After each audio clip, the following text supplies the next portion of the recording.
people come to laugh, say, how can, and the Ogechi Njaka and other people, they allege, say, JPAC and Ọkpọ Ntu. So how can JPAC, in trying to deny on Ọkpọ Ntu, he had to go to a tree that's located in Ụmụ Ọkpọ Ntu. That is ironical. Ụmụ Ọkpọ Ntu literally being translated to a community of Ndị Na-akpọ Ntu. Ụmụ Ọkpọ Ntu. How can you go there to deny that they're not born to? You know, so it was just one of those funny situations, you know. But regardless of what it is, JPAC seemed genuine. He was really, you know, he looked like he was really pained by all the allegations, you know. And as he poured out his supplications, most people observed that he looked genuine, you know, in his utterances. So let's see if that will be enough to end this whole saga. I'm hopeful Ogechi Okeke Njaka will be able to accept, you know, the situation and the truth being offered at the moment.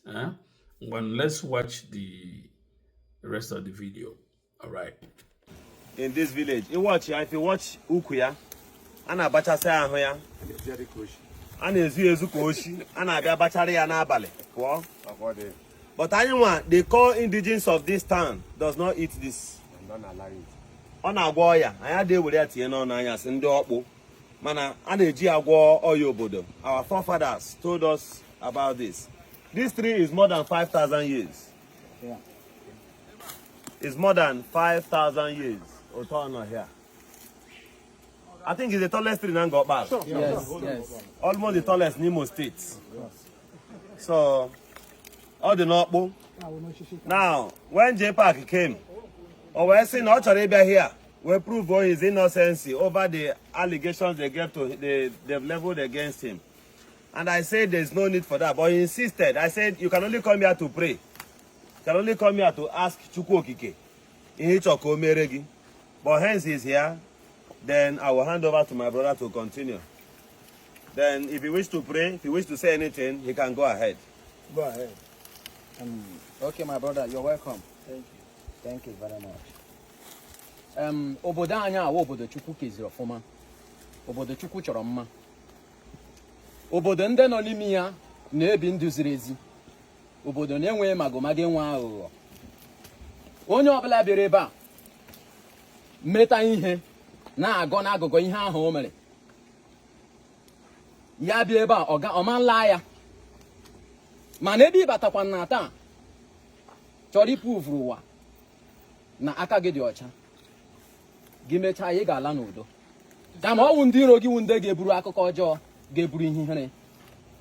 My brother, once again, you are welcome. Obodo a obodo a na-akpọ Ụmụ Ọkpọ Ntu in Ngọr Ọkpala, Imo State. Ancient Kingdom. Ya ma nsị kemgbe ụwa bidoro aha bụ ndị mbụ, ọwa asị ka m tụrụ. Mana onye si na ọwa asị, ya gwazie enyi ndị awụ ndị mbụ. If Jesus came 2,000 years ago and this tree is more than 5,000 years ago, you should know who is the senior. So, my brother, go ahead. You can go that way. You want favor, you want open door, you want anything. You want to sideline Ndirogi Bahankete. Just your Chineke Komeregi, you talk to nature here. If you talk nature, bo ihe Chukwu kere, bo ntọala ọkpụtara. Abịa me you ego. Na Canada, Chineke na provide ihe anyị na-eri. Abịa me ya ahịa akwa ihe enwe. Onye nwere ejuru m afọ. Kama abịa me ịtụ arịrịa. Arịrịa ka m bịara ịtụ. Afọ m na-aga ka m bido aka. Afọ m agago na ụwa niile. Onye pụta ọsị JPAC na-ekwu oke okwu. Chefuo na onye na-arụ MC ji microphone. Ma ọ bụ na ikwu ha okwu, imeme people entertain. A capitalize ya na JPAC na-ekwu okwu. Wee na-ebo m ji na-ebo m ede. Ọ bụ na ife niile ha na-ebo m na social media. Na o nwere nke bụ eziokwu. Ma ọ bụ na mụ na mmadụ kpara nkata ma ọ bụ chee echiche ma ọ bụ ga-esi gbu izu ma ọ kpachaa nkata in any angle wee na-agọ agọ ka a ghara ịfụ na-esie ọfọ osisi ya nọgoro 5,000 years ịma na ọkpụ tọrọ ọkpụ ya tigbuo m ọfọ ndị niile na-asị na m sịrị wee sị na JPAC sịrị ya wee sị a na-ebo m ebubo ka a wee gbuo imeji m wee gbuo karịa m wee gbuo biznes ndị niile bụ ndị na-akwado m ka a wee kpọọ m asị ife na ha na-ekwu na m kwuru ọ na m mere ọ bụ na m mere osisi ya dị na Ụmụ Ọkpọ Ntu nọgoro 5,000 years ya tigbuo m ọfọ tigbuo ihe ọbụla sị m n'azụ ọfọ mana ọ bụrụ na ihe ị na-ekwu na m kwuru a na-efure m asị na-efure m ebubo na-efure m ihe ka wee bo m ka ụwa wee kpọọ m asị mpostuo ife asị gị talk too much JPAC kwuru ọ bụ na o nwere ka nsi wee gbaa izu wee gbata izu ma ọ kpaa nkata ma ọ chee echiche ma ọ bụ mụnwa chee n'onwe m ma ọ bụ wee gwata mmadụ ma ọ bụ cheta eriwe ọbụla nsi wee chee ha wee na-ebo m ebubo o wee bara m emeghị ihe niile a na-ebo m n'ebubo ka ha na-abụ ndị niile na WhatsApp group WhatsApp call conference call na ihe ha na-echere m ka ha na ezinụlọ ha kpochapụ ọfọ ha ga-anwụ na Eke Orie Afọ Nkwọ 4 market days achọghị m ka ọ karịa 4 market days ya Afọ Orie Nkwọ ya 4 days from now ọgba aghara ga-adị na their camp ha ga-adị ndụ na-ere ere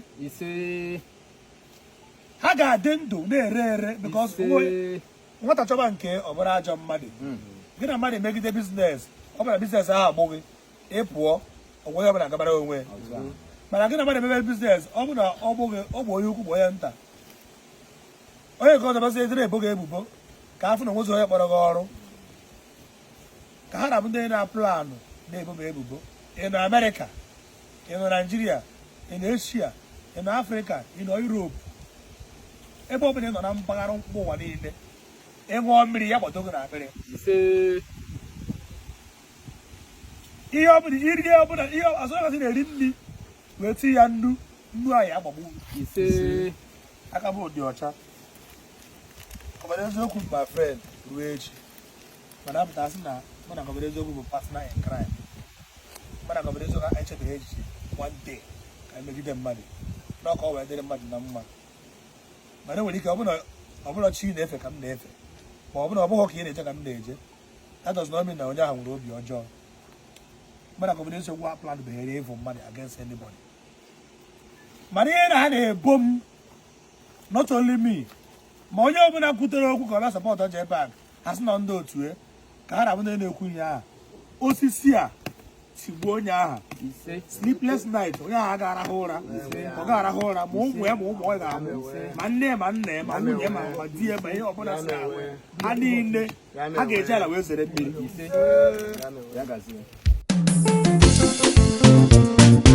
We4We Media Pinnacle Entertainment.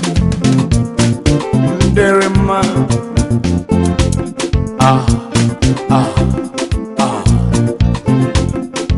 More fire. Fuka fuka.